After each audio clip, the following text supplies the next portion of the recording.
Então a gente viu que existem vários modelos pedagógicos, né? Várias metodologias de ensino que podem ser trabalhadas. Além das que a gente viu, existem outras. Existem mesclas dessas metodologias que nós conversamos e que vimos alguns conceitos. Vimos apenas alguns conceitos porque não é necessário, não para atuação prática, a não ser que você vá prestar algum concurso que cobre isso especificamente, mas você não precisa decorar nomes e datas e saber todos os detalhes de cada metodologia, porque a sua atuação prática não vai se dar em cima disso. Não diz respeito a dominar completamente todas as teorias de atuação, de metodologia de ensino. Não é assim que funciona. Quando alguém eu quero abrir uma escola, quero decidir que quero ser diretor de uma escola, tá? Vamos falar da parte prática da metodologia. Vou falar tanto o lado do diretor quanto o lado do professor, que é mais o nosso interesse. Mas eu vou começar no diretor para a gente poder falar da criação da escola e em que momento entra a metodologia. Eu decidi que eu quero abrir uma escola. Uma das minhas primeiras decisões, lógico, eu posso pensar em princípios, em valores que eu quero empregar naquela escola, mas uma das minhas primeiras reflexões tem que ser acerca do meu público-alvo. Para quem eu quero oferecer aquele serviço? Porque a educação ela tem todo um romantismo, mas ela é uma empresa que oferece um serviço, que tem funcionários. Então tem detalhes, tem aspectos muito delicados para serem analisados. Então lá, como diretor, futuro diretor, eu vou e penso, quem é o meu público-alvo? Quem é o meu cliente em potencial? Quando eu penso isso, sem querer, eu já estou traçando mais ou menos a minha metodologia. Sabe por quê? Vamos supor, eu estou ali numa área onde a maioria das famílias tem um caráter mais tradicional. Como é que eu vou aplicar uma metodologia nessa escola que eu estou querendo criar, que talvez assim dispense avaliação, por exemplo? É totalmente contraditório ao pensamento tradicional. Será que essa escola vai ser bem aceita nessa porção da comunidade, da sociedade? Talvez não. Então, talvez eu não tenha sucesso. Então, quando eu defino meu público-alvo, automaticamente eu já estou ali mais ou menos definindo a metodologia. E aí, definida a metodologia, criada a proposta pedagógica da escola, a metodologia faz parte da proposta pedagógica, juntamente com objetivos gerais, objetivos específicos. Onde é que entra a atuação do professor? O professor chega na escola, ele vai conhecer a proposta pedagógica, vai ter contato com a metodologia de ensino, que é a opção daquela escola, e para ele trabalhar, ele precisa conhecer as bases legais, ele precisa saber como está estruturada a educação atualmente. Tem muito professor que não se atualiza, ainda fica usando nomenclaturas antigas.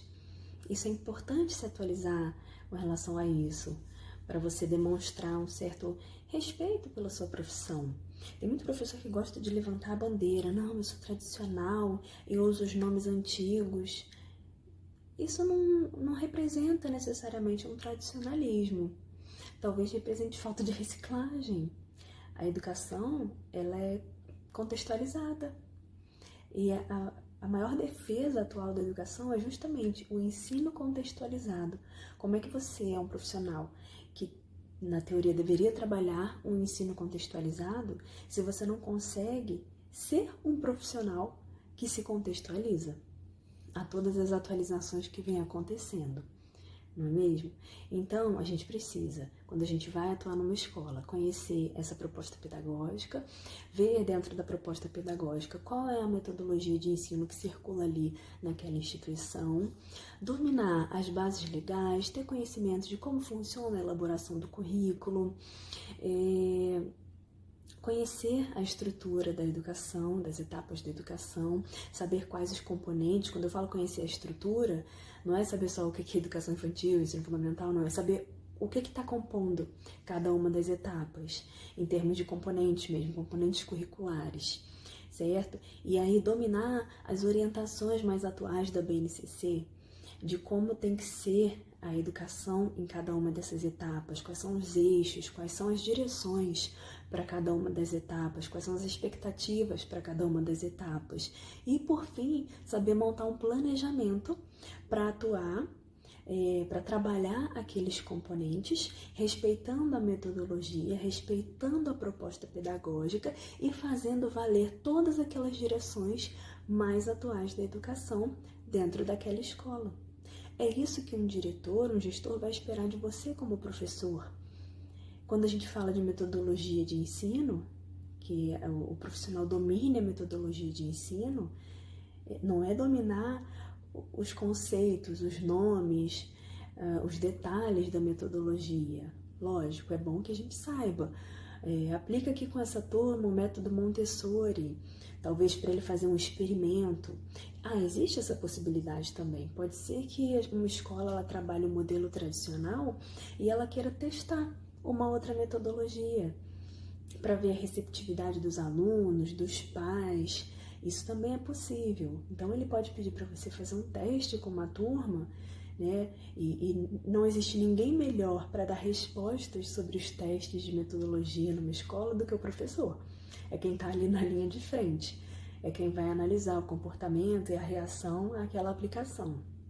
Então, é bom que você conheça, em linhas gerais, as metodologias. Mas nada impede de você se informar um pouco mais na hora de trabalhar cada metodologia. O importante é você saber que você precisa ter uma bagagem para ir no caminho da metodologia. A metodologia é um caminho que você vai seguir, é uma linha de atuação. Mas sem essa mochila nas costas, você vai andar pela linha sem saber o que fazer. Compreendeu?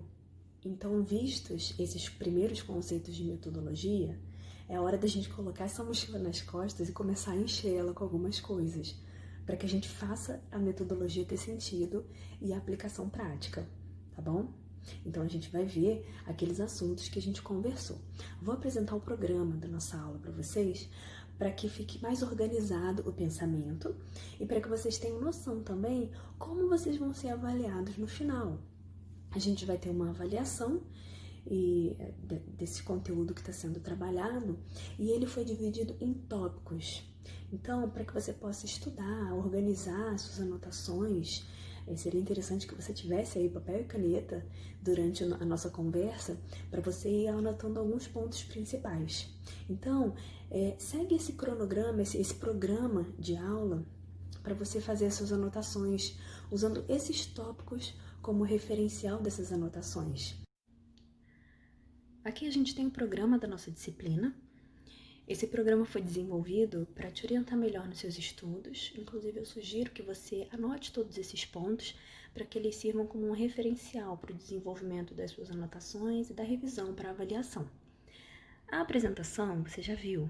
Os conceitos de metodologia também já foram trabalhados. Vimos os conceitos gerais, os tipos de metodologia, como é que elas são implementadas. A gente vai seguir nossa conversa falando sobre o ensino da língua portuguesa no Brasil atualmente. Vamos ver ali alguns aspectos positivos e outros negativos. Vamos falar sobre o currículo formal, real, oculto. Vamos ver sobre bases legais da educação, Constituição, ECA, LDB. Vamos ver documentos orientadores da educação, RCNEI, TCNEI, PCN, BNCC, e sobre esses dois últimos a gente vai se aprofundar um pouquinho mais. Nos PCN, que são os Parâmetros Curriculares Nacionais, a gente vai fazer uma análise crítica, vamos resolver juntos algumas questões para fixar esse conhecimento. Vamos aprofundar também sobre a BNCC e ver como que ela estruturou a educação infantil, como que ela estruturou o ensino fundamental. Vamos aprender a consultar a BNCC, principalmente no seu modelo de planilha, como gerar uma planilha para trabalhar a BNCC tanto na educação infantil quanto no ensino fundamental. E aí a gente vai aprender como montar um plano de aula nos termos da BNCC, seguindo o que a BNCC orienta. A gente vai ver aqui como ter acesso a bons livros didáticos, mesmo que a sua escola não ofereça, não tenha recursos para promover, para proporcionar o acesso a esses livros. Vamos falar sobre o livro desde os primeiros anos da vida da criança, como eu posso utilizar esse material em sala de aula. Vamos ver sobre literacia familiar, entender esse conceito, quais são as suas práticas. A gente segue conversando sobre as fases do desenvolvimento da leitura e da escrita. Vamos ver os primeiros anos de vida, como é que são trabalhadas essas concepções. Vamos falar sobre alfabetização e letramento, vendo que existe diferença nesses dois conceitos. Vamos entender um pouco sobre hipóteses de escrita, que são construções que as crianças fazem ali na cabecinha delas, em cada fase, em cada etapa de desenvolvimento, nesse âmbito de ler e escrever. Vamos falar sobre o melhor método de alfabetização, e aí você vai ver que não existe um melhor método, que existe uma composição a ser feita. Vamos conversar sobre dificuldades na escrita e como eu posso ajudar esse meu aluno que tem dificuldades.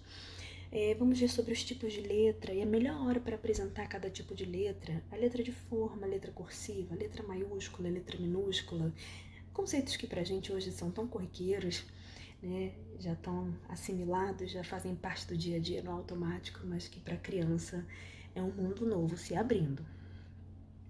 A gente segue no nosso programa falando sobre a leitura como uma prática social, que é você dar voz para esse indivíduo no mundo da cultura escrita. Vamos falar um pouco sobre prática pedagógica no desenvolvimento da leitura e da escrita, ver algumas atividades para trabalhar alfabeto, produção e interpretação de texto, conversação, os diferentes tipos de texto, narrativa, dissertação, texto descritivo, tá? E vamos ver alguns conteúdos que a BNCC traz ali na sua organização, na sua estruturação, para a educação infantil e para o ensino fundamental.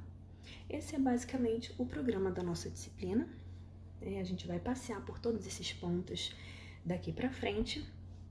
Eu espero que você consiga ter anotado. Se não conseguiu, volta um pouquinho o vídeo, vai pausando, vai fazendo as anotações, porque essa organização em tópicos vai te ajudar na hora de você montar os seus estudos, o seu roteiro de estudo, a sua revisão e se sair bem na avaliação e, lógico, na aplicação prática desses conceitos.